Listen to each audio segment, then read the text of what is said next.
Hello everyone. आज के इस वीडियो में हम देखने वाले हैं क्लास 11th की पॉलिटिकल साइंस की जो अपनी सेकंड बुक है, राजनीतिक सिद्धांत वाली बुक। इसका हम चैप्टर देखेंगे सेकंड, स्वतंत्रता। ठीक है। और टर्म 2 की यहाँ पे हम तैयारी कर रहे हैं। इंपॉर्टेंट क्वेश्चन इस चैप्टर से जो भी बनते हैं वो आपको कराऊंगा मैं यहाँ पे। और एक चीज़ का ध्यान रखें कि ये जो चैप्टर है इसके पूरा मतलब विस्तार से ये चैप्टर पहले से ही कराया हुआ है, फुल डिटेल में आपको लाइन टू लाइन सारी चीज़ें समझाइए। इस वीडियो में केवल इंपॉर्टेंट क्वेश्चन डिस्कस करेंगे हम यहाँ पे। मेरा नाम है सतेंद्र प्रताप और आप मुझे फॉलो कर सकते हैं इंस्टाग्राम पे, एकलव्य स्टडी पॉइंट, ये मेरा यूज़र नेम है। आप मुझे यहाँ मैसेज कर सकते हैं। और एक बार आप सिलेबस देख लीजिए टर्म 2 का सिलेबस है। पहली बुक में से अपने 3 चैप्टर आ रहे हैं, तो इन तीनों चैप्टरों की विस्तार से वीडियो पहले से बनाई हुई थी और इंपॉर्टेंट क्वेश्चन मैंने सारे करा दिए हैं। ठीक है। अब बात करते हैं आज सेकंड बुक में। तो सेकंड बुक में हम लिबर्टी, जो हमारा स्वतंत्रता वाला चैप्टर है, इसको आज डिस्कस करेंगे। और इसके बाद 2 चैप्टर बचेंगे, इसके भी इंपॉर्टेंट क्वेश्चन जल्दी ला देंगे। तो देखिए, शुरू करते हैं वीडियो को। सबसे पहले आपके सामने क्वेश्चन है, स्वतंत्रता क्या है, यानी कि स्वतंत्रता से क्या अभिप्राय है। कैसे भी आपसे क्वेश्चन पूछा जा सकता है। तो स्वतंत्रता का मतलब होता है कि अगर हमारे ऊपर बाहरी प्रतिबंध ना हो, यानी व्यक्ति के ऊपर अगर बाहरी प्रतिबंध ना हो, बाहरी प्रतिबंधों का अभाव हो, तो हम कह सकते हैं कि हम स्वतंत्र हैं। ठीक है। ये पॉइंट आपको याद रखना है। देखिए, मान लीजिए यदि किसी व्यक्ति पर कोई बाहरी नियंत्रण नहीं है, बाहर से कोई दबाव नहीं है, ठीक है, और वह बिना किसी पर निर्भर हुए अपने फैसले, ठीक है, अपने फैसले अपने तरीके से, अपने विवेक से ले सकता है, तो ऐसे में हम क्या कहेंगे कि वह व्यक्ति जो है वो स्वतंत्र माना जा सकता है। यानी कि जब किसी व्यक्ति पे कोई बाहरी दबाव ना हो, ठीक है, ना उस पे कोई किसी प्रकार का कोई नियंत्रण करता हो, वो अपने फैसले स्वतंत्र होकर ले सके, तो हम कहेंगे कि वो स्वतंत्र है। स्वतंत्रता का अर्थ ये भी होता है कि व्यक्ति की आत्म अभिव्यक्ति की योग्यता का विस्तार होता है। ठीक है। ये जो स्वतंत्रता है, इससे क्या होता है कि व्यक्ति की जो आत्म अभिव्यक्ति होती है, उस योग्यता का विस्तार होता है, यानी हम अपने विचारों को अभिव्यक्त कर सकते हैं।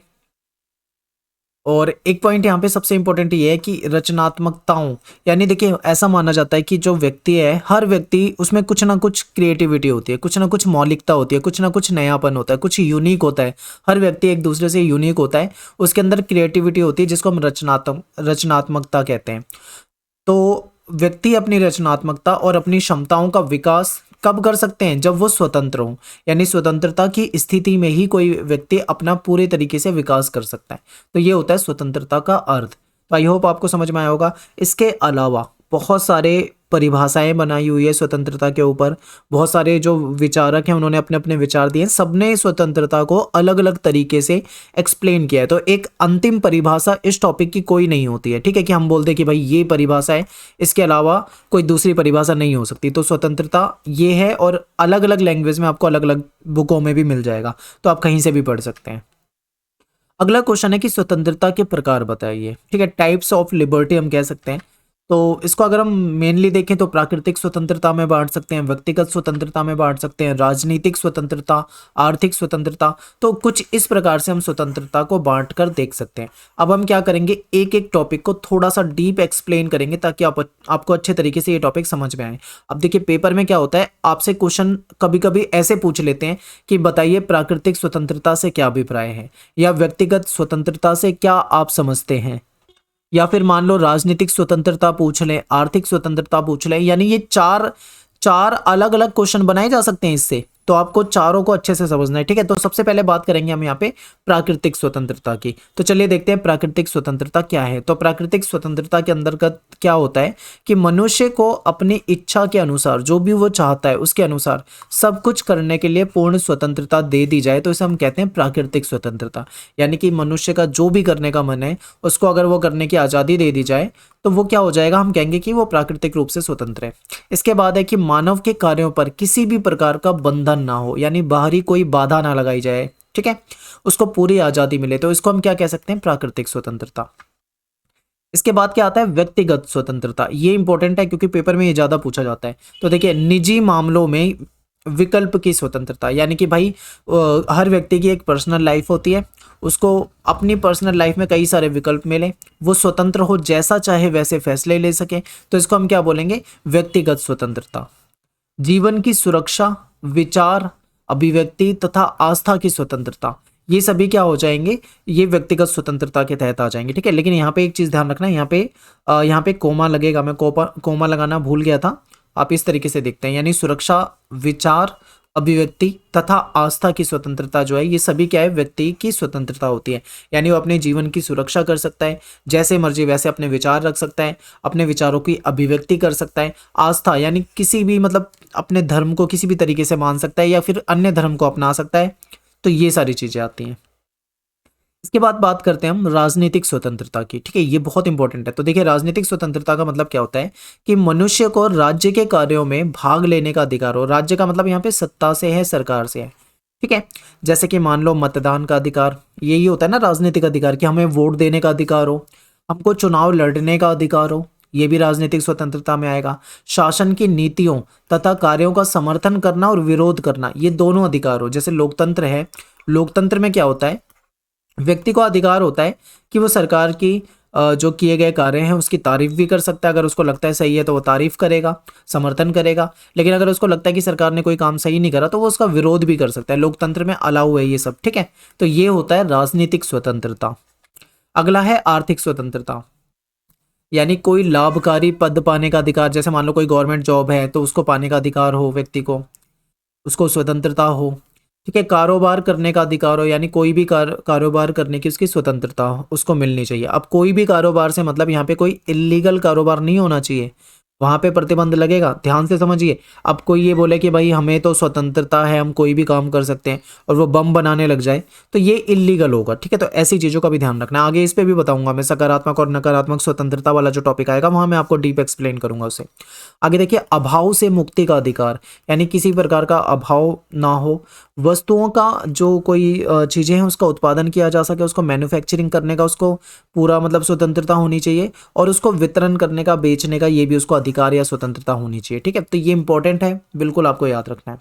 तो ये चारों हमने करा दिए हैं। चारों से एक एक क्वेश्चन किसी भी तरीके से पूछा जा सकता है। अगला क्वेश्चन है कि स्वतंत्रता के लिए प्रतिबंधों की आवश्यकता क्यों है, ठीक है। अब यहाँ पे एक चीज देखिए, स्वतंत्रता अगर मनुष्य को दे दी जाए तो अच्छी बात है, कोई दिक्कत नहीं है। लेकिन अगर उसको स्वतंत्रता पूरी तरीके से दे दी जाए कि कुछ भी करो, मतलब गलत काम भी अगर वो करे उसकी भी उसको आजादी दे दी जाए, तो उससे क्या है, समाज को नुकसान होगा। तो ऐसे में स्वतंत्रता देना राज्य का कर्तव्य है, ठीक है।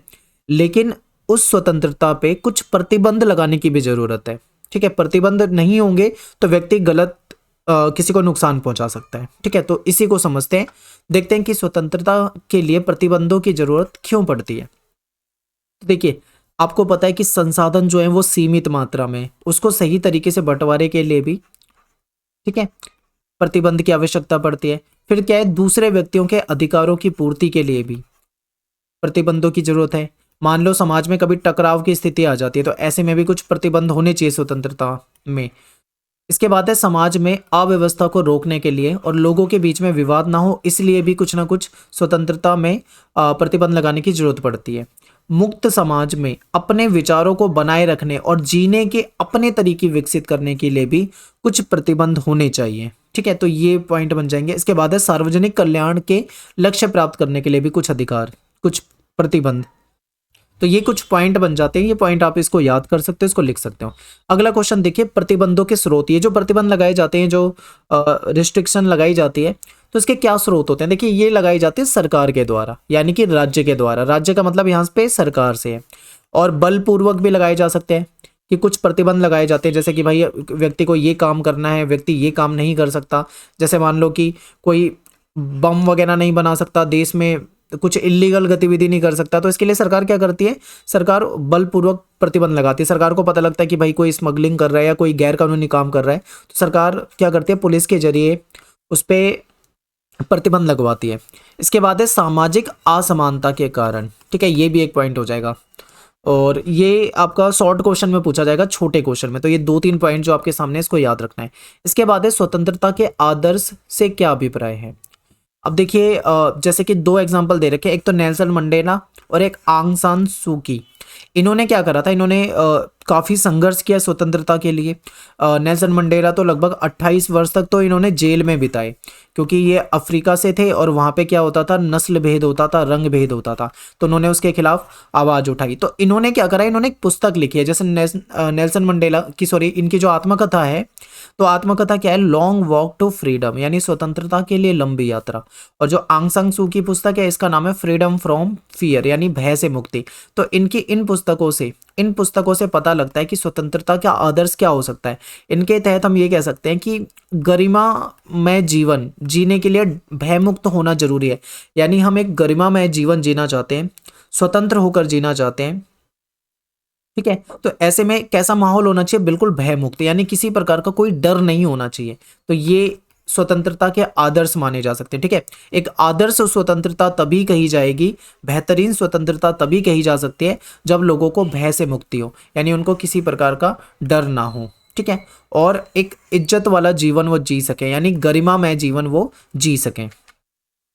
अगला क्वेश्चन है, ये पेपर में बहुत ज्यादा पूछा जाता है, सकारात्मक और नकारात्मक स्वतंत्रता बताइए। देखिए, नकारात्मक स्वतंत्रता जो है ये पुरानी है, पहले से थी, 17वीं 18वीं 19वीं शताब्दी से ये आई थी, लेकिन ये जो सकारात्मक स्वतंत्रता ये अब है। देखिए हुआ क्या कि पहले ये माना गया था, कुछ जो लिबरल, जो उदारवादी हैं, उन्होंने ये कहा था कि व्यक्ति जो होता है, जो इंसान जो होता है, वो स्वतंत्र होना चाहिए, ठीक है, क्योंकि व्यक्ति के पास बुद्धि है, यानी व्यक्ति के पास बुद्धि है, उसके पास विवेक है, वो अपनी बुद्धि से अपना गलत और अपना सही सोच सकता है। तो ऐसे में व्यक्ति को पे हमें कोई प्रतिबंध लगाने की जरूरत नहीं है, हमें उसे खुला छोड़ देना चाहिए, वो अपना गलत अपना सही सोचेगा, वो सही है। इस तरीके की बातें थी नकारात्मक स्वतंत्रता में। लेकिन बाद में पता लगा कि इस प्रकार की स्वतंत्रता जब दे दी जाए तो व्यक्ति जो जो असामाजिक तत्व होते हैं वो उसका गलत फायदा उठाएंगे, यानी लोगों को नुकसान पहुंचा सकते हैं। तो ऐसे में कॉन्सेप्ट आया सकारात्मक स्वतंत्रता का, यानी कि स्वतंत्रता होनी चाहिए लेकिन कुछ बैन भी होने चाहिए, कुछ प्रतिबंध भी होने चाहिए। और यहाँ पे कहते हैं किसी प्रकार का कोई प्रतिबंध नहीं होना चाहिए नकारात्मक वाले जो लोग हैं, यानी कुछ लोग ऐसे हैं जो नकारात्मक स्वतंत्रता को बेहतर मानते हैं, कुछ सकारात्मक स्वतंत्रता को बेहतर मानते हैं, ठीक है। तो इसमें क्या होता है, इसमें कोई बैन नहीं चाहिए, कोई प्रतिबंध नहीं चाहिए, पर यहाँ पे बैन लगाए जाते हैं। तो यही बात है, मैं आपको एक एक पॉइंट समझाऊंगा, आपको अच्छे से समझ में आएगा। देखिए, सबसे पहले मैं नकारात्मक स्वतंत्रता को समझाता हूं ताकि आपको अच्छे से समझ में आए। नकारात्मक स्वतंत्रता में बात की जाती है पूर्ण स्वतंत्रता, यानी व्यक्ति जो है वो पूरी तरीके से स्वतंत्र हो, उसका जो दिल करे वो करे, ठीक है, क्योंकि उसके पास दिमाग है, उसे लगेगा ये सही चीज करनी है, वो सही करेगा, गलत है तो गलत है। तो पूर्ण स्वतंत्रता की बात करता है। लेकिन यहीं पे अगर मैं सकारात्मक स्वतंत्रता की बात करूं तो ये नियंत्रित स्वतंत्रता की बात करते हैं, यानी स्वतंत्रता मनुष्य को होगी, लिबर्टी मनुष्य को दी जाएगी, लेकिन कुछ प्रतिबंध लगाएंगे। ये नहीं कि इतना आजाद कर दें कि वो कुछ गलत काम करने लग जाए, ऐसा नहीं चलेगा। तो इसके लिए सकारात्मक स्वतंत्रता है। इसके बाद देखो, व्यक्ति पर कोई प्रतिबंध नहीं, यानी किसी प्रकार का कोई बंधन नहीं, कोई प्रतिबंध नहीं, जैसे दिल करे वैसे वो व्यक्ति अपने कार्य कर सकता है। लेकिन यहाँ पर व्यक्ति पर प्रतिबंध लगाए जाते हैं, यानी कि वो कार्य कर तो सकता है लेकिन कुछ प्रतिबंध है, उस प्रतिबंध के आधार पे। यहाँ पे क्या होता है, व्यक्ति अपनी इच्छा अनुसार काम करता है, क्योंकि उसके पास कोई बोझ नहीं होता, कोई टेंशन नहीं, कोई प्रतिबंध है ही नहीं, तो वो उसका जो दिल करेगा वो करेगा। सही बात है ना। यहाँ पे व्यक्ति अपनी इच्छा के अनुसार कार्य करता है। लेकिन यहाँ पे क्या होता है, व्यक्ति अपनी और राज्य की इच्छा अनुसार काम करेगा, यानी उसको लगता है सही है, ठीक है, लेकिन अगर राज्य को लगता है ये गलत है तो वो उस काम को नहीं कर सकता, क्योंकि राज्य उसके बदले में उसको सजा दे सकता है। यानी व्यक्ति अपनी, केवल अपनी नहीं बल्कि वो राज्य की इच्छा के अनुसार भी काम करेगा, यानी राज्य का मतलब यहाँ पे सत्ता से, सरकार से है। आगे देखिए, राज्य का हस्तक्षेप कम होगा, यानी सरकार का जो हस्तक्षेप होगा वो व्यक्ति के मामलों में कम से कम होगा, यहाँ पे नकारात्मक में। लेकिन यहाँ पे क्या होता है, राज्य का हस्तक्षेप होता है, बहुत ज्यादा तो नहीं पर होता है। ये 18वीं 19वीं शताब्दी की का कॉन्सेप्ट है और ये वर्तमान समय का है। तो ये आपको ये अंतर इनके बीच में याद रखना है, ठीक है।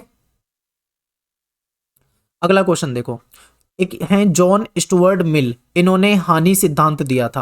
हानि सिद्धांत आपके पेपर में आता है, इससे क्या अभिप्राय है, क्या इसका मतलब है, समझते हैं। तो देखिए, जो ये मिल्स थे, इन्होंने एक ऐसे लिखा था, एक निबंध लिखा था ऑन लिबर्टी, ठीक है, ऑन लिबर्टी पे, ऑन लिबर्टी इसका नाम था।